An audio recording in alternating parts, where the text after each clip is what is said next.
ರಾಜಕೀಯದಲ್ಲಿ ಕುರ್ಚಿ ಕಿತ್ತಾಟ ತೀವ್ರವಾಗಿದ್ದು ಮಧ್ಯಂತರ ಚುನಾವಣೆಯ ಚರ್ಚೆ ಕೂಡ ಜೋರಾಗಿದೆ. ಈ ಮಧ್ಯೆ ಜೆಡಿಎಸ್ ಪಾಳ್ಯದಲ್ಲಿ 2028ರ ವಿಧಾನಸಭಾ ಚುನಾವಣೆಯ ಟೆನ್ಷನ್ ಶುರುವಾಗಿದೆ. ಇದೇ ವಿಚಾರವಾಗಿ ಅಸಮಾಧಾನ ಭುಗಿಲೆದ್ದಿದೆ. 2028ರ ಚುನಾವಣೆಯಲ್ಲಿ ಹೆಚ್ಚಿನ ಸೀಟು ಗೆಲ್ಲುವ ಗುರಿ. ಸೀಟ್ ಬಗ್ಗೆ ಬಿಜೆಪಿ ನಾಯಕರ ಅಸಮಾಧಾನದ ದಳ್ಳೂರಿ.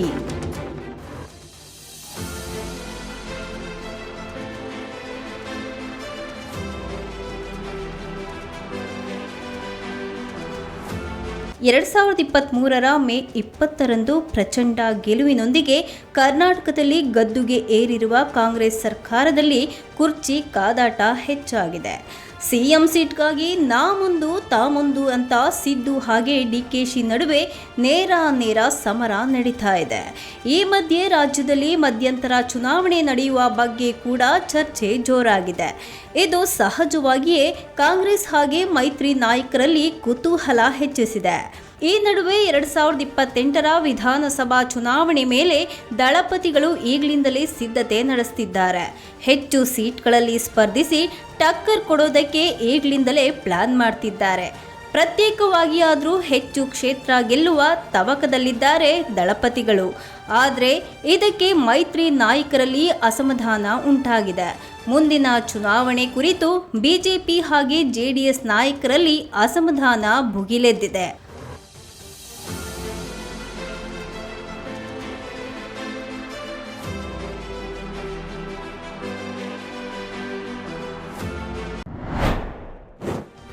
ವಿಜಯಪುರ ಜಿಲ್ಲಾ ಕ್ಷೇತ್ರಗಳ ಮೇಲೆ ಜೆಡಿಎಸ್ ಕಣ್ಣು. 2028ರ ವಿಧಾನಸಭಾ ಚುನಾವಣೆಗೆ ಬಿಜೆಪಿಯೊಂದಿಗೆ ಚುನಾವಣಾ ಪೂರ್ವ ಮೈತ್ರಿ ಮಾಡಿಕೊಳ್ಳುವ ಬಗ್ಗೆ ಜೆಡಿಎಸ್ನಿಂದ ಸ್ಪಷ್ಟ ಸೂಚನೆಗಳು ಬಂದಿರೋದು ಬಿಜೆಪಿ ಘಟಕದಲ್ಲಿ ಟಿಕೆಟ್ ಆಕಾಂಕ್ಷಿಗಳಲ್ಲಿ ಅಸಮಾಧಾನ ಮೂಡಿದೆ.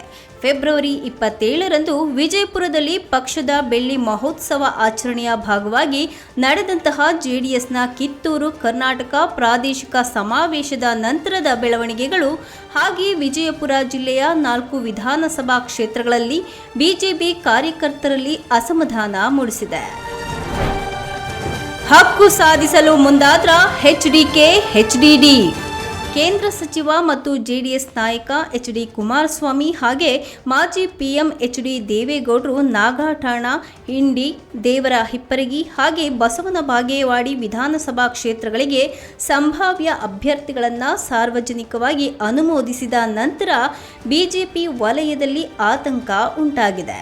ಬಿಜೆಪಿಯೊಂದಿಗೆ ಸೀಟು ಹಂಚಿಕೆ ಒಪ್ಪಂದದ ಸಂದರ್ಭದಲ್ಲಿ ಈ ಕ್ಷೇತ್ರಗಳ ಮೇಲೆ ಔಪಚಾರಿಕ ಹಕ್ಕು ಸಾಧಿಸಿದ್ದಾರೆ ಎಂದು ಹೇಳಲಾಗ್ತಾ ಇದೆ.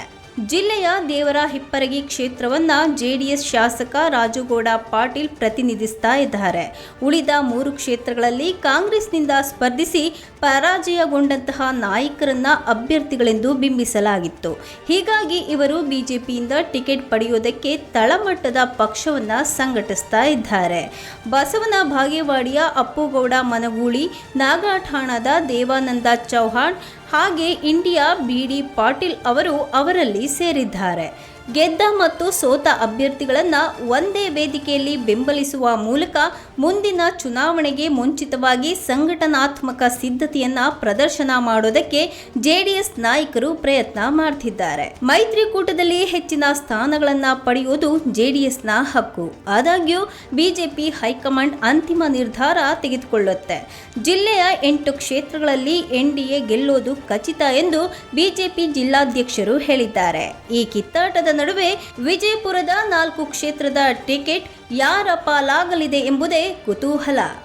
2028ರ ಚುನಾವಣೆ ಮೇಲೆ ಕಣ್ಣಿಟ್ಟಿರುವ ದಳಪತಿಗಳು ಮುಂದಿನ ಎಲೆಕ್ಷನ್ನಲ್ಲಾದರೂ ಮಗ ಅಂದರೆ ಎಚ್.ಡಿ. ಕುಮಾರಸ್ವಾಮಿ ಅವರನ್ನ ಸಿಎಂ ಮಾಡಬೇಕೆಂಬ ಹಠದಲ್ಲಿದ್ದಾರೆ ದೇವೇಗೌಡರು. ಆದರೆ ಸೀಟು ಹಂಚಿಕೆ ವಿಚಾರವಾಗಿ ಬಿಜೆಪಿ ಹಾಗೂ ಜೆಡಿಎಸ್ ನಾಯಕರಲ್ಲಿ ಯಾವ ರೀತಿ ಭಿನ್ನಾಭಿಪ್ರಾಯ ಉಂಟಾಗುತ್ತೆ ಅನ್ನೋದನ್ನ ನೋಡಬೇಕಿದೆ.